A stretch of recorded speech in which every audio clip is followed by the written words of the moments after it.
Hello, and welcome back to my GTNH playthrough. I know it's kind of a weird time for me to usually upload videos, but I figured I'd do a quick one real quick since I basically haven't done one since Monday. What you're looking at here is basically all I've done for the Radox line so far this week, which is all of nothing. I set out a building and kind of started crafting things. Um, Basically work got real busy. Cares about complaining about that. Not like bad busy or anything. Like it just happened to turn into a really busy week. So we just didn't play as much.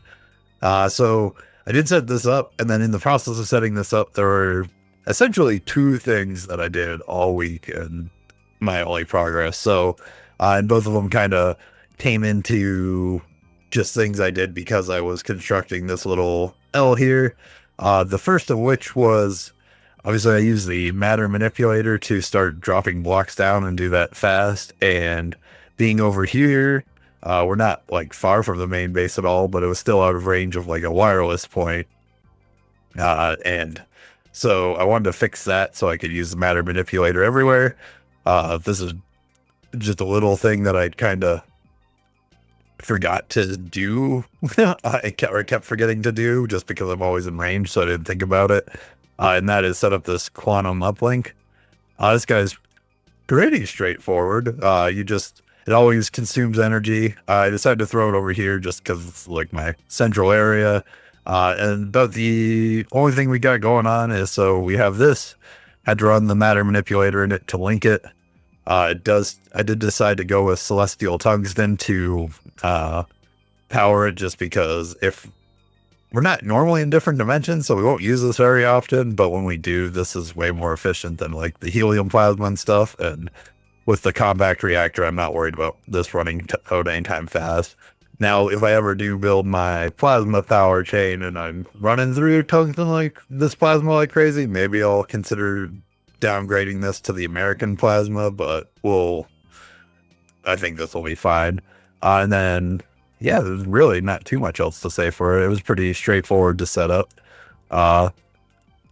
Then the other thing I set up, because I was going to set up a Lapatron battery over there, and then when I was crafting it, I was like, man, I'm waiting on Lapatron batteries again. So I finally, all the way in UHV, set up a little line for Lapatron batteries. Although I did, unlike my previous little mini lines, I'm moving towards just making sure I use AE for everything to try to help with any sort of lag. And so basically what we got going on here is pretty straightforward. We get, this guy is turning, where is it? That's the output bus. Oh, here we go. So we got hydrogen, because that's what this recipe uses, but we go vibrant alloy in, get some vibrant ingots. Now, when I first set this up, I was being a rookie and forgot I needed to cool them, so that's why the freezer ended up all the way over here instead of next in line.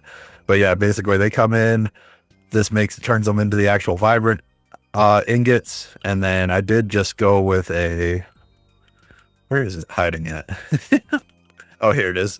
The fluid extractor, just a single block, because this is more than capable of keeping up with the speeds I need for it, especially since all this is running at UV. Then that comes in over here with the Lapatron dust to the autoclave, which then comes over here. So we're using the raw Lapatron and the,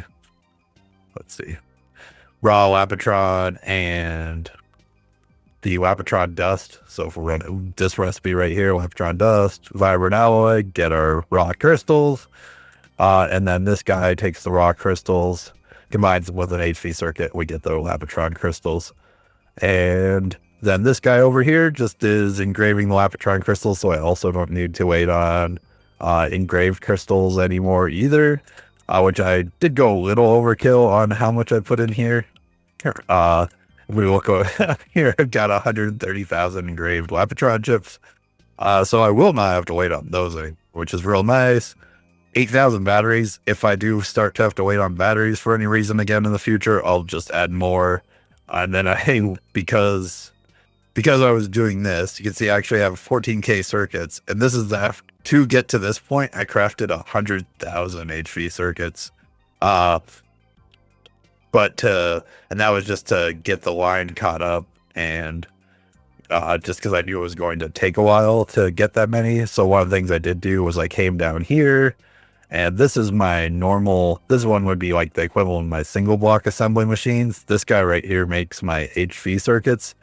I did, let me hop down below, change the recipe on this guy to be the, I think the highest tier of it, where we got a wrap of ASOCs, electron wire, and platinum bolts. And I got it going at 128.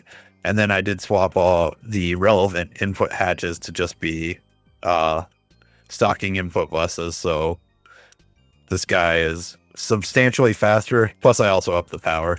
I didn't up the power of the rest of the line down, which I probably should because this is all still running on LUV. And this one's making my crystal. Yeah, these are my crystal ones. So I did up this to UV. And yeah, like I said, that's basically it for what I got done for the week. Now is the weekend, so I'm not sure how much, because I do got plans later, I'll be able to play. And I do think I'll be pretty busy still at work on Monday. So it might be Tuesday before I get back into actually doing like quote unquote daily videos. I know the last few weeks have been a little spotty on that front, but I said the ultimate plan right now is to go to set up the Radox stuff. The other thing I want to kind of casually do on the side, so this is where I'm kind of like iffy if I'll get this line set up first, is I would like to go kind of do like a run through of a lot of the random passive stuff I have kind of around and fix them to be either running on A2 or shut them down if I don't need them. This computer runs perfectly fine at 60, but again, the laptop has a little bit of issues. And the other thing would be down here where my main AE2 is. Like I've got these massive long cables, but now that I don't have to worry about power anymore, I can probably save a lot of like claim stuff. Like for example, if we were to bring up my claim chunks, like say this whole line all the way up here to here is claimed so that my AE2 isn't broken. But I could probably like unclaim all these random chunks if I just make everything wireless, and just little efficiencies like that just go through and help just fix random things around the base that don't need to be loaded and stuff like that. But see, that's just kind of like a long-term goal that I'll be working on the side. Yeah, that's about it. Just kind of want to give a quick update to the progress or lack thereof throughout the week. So thank you for watching. I hope everybody has a good weekend, and I will be back either Monday or Tuesday. Goodbye.